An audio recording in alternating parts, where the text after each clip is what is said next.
The elderly parents of Stuart Robert were temporarily handed responsibility for a company established by their son, raising fresh questions about whether the Turnbull government MP may have won previous elections in breach of the Constitution. The former minister has been under fire after Fairfax Media last week revealed he had direct financial links with a company awarded millions in federal government work.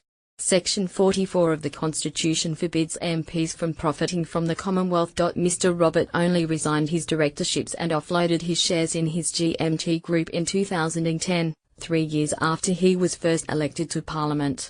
The Queensland MP told Fairfax Media he structured his affairs in a way that did not breach the rules, but has refused to provide any evidence to support this claim. But Fairfax Media has uncovered fresh details about Mr. Robert's connection to the GMT Group, an IT service company he co-founded prior to his political career. Mr. Robert had said he ceased involvement with GMT prior to the 2010 election. But new documents show that Mr. Robert later transferred key aspects of another private company, Robert International, to the home address of his parents, Alan and Dorothy Robert, who were aged 74 and 71. At this time, documents show Robert International held shares in GMT. ASIC documents show Alan and Dorothy's home address became the company's principal place of business on September 10, 2010, and Dorothy and Alan became directors of the company on the same date. Their home became the registered office for Robert International on October 8, 2010. Robert International continued to hold shares in GMT until the end of 2011. Well after the 2010 election, and more than a year after Mr. Robert claimed he had ceased involvement with GMT. Between 2007 and December 2011, GMT picked up 356 government contracts worth more than $37 million. The average contract was worth just over $105,000. More than 45 government agencies have used GMT, including the Department of Foreign Affairs and Trade, Department of Veterans Affairs, and Crimtrack.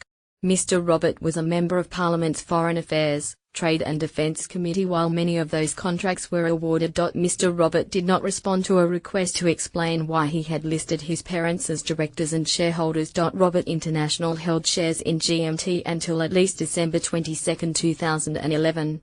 On that date, Mr. Robert's business partner, Andrew Shantler, notified ASIC he was moving GMT's 8 remaining shares in Robert International over to Shantler and Associates.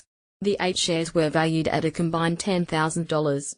ASIC documents show Robert International was re-registered to Mr. Robert's home address in September last year, and the MP's most recent register of interest shows he is a director of the company, a position he resumed when his parents ceased to be directors in February 2016.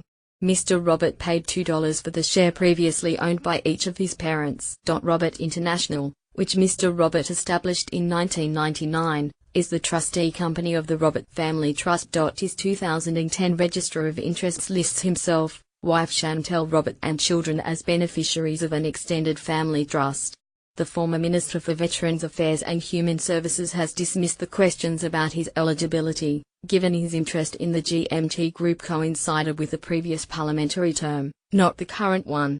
Considering I have been elected multiple times since I sold my shares in GMT, the whole discussion is moot and I don't intend on entertaining any more discussion in it, he told Fairfax Media. Mr. Robert has previously told his local newspaper the Gold Coast Bulletin that the Liberal Party had approved his private financial arrangements.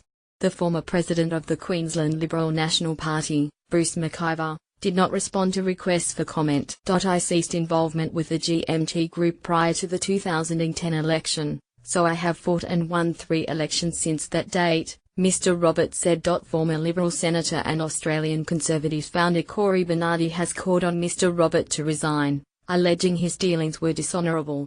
Labor is also demanding he quit given it is the 3rd scandal to envelop the Queensland MP. Mr. Robert quit the Turnbull ministry last year after it was revealed he owned shares in a trust linked to Liberal donor Paul Marks and his company, Nimrod Resources. Mr. Robert was revealed to have attended the signing of a deal in China in 2014 between Nimrod Resources and Chinese officials, despite claiming it was a private trip. The High Court last year disqualified Family First Senator Bob Day over his indirect ownership of a building where his electorate office was being leased,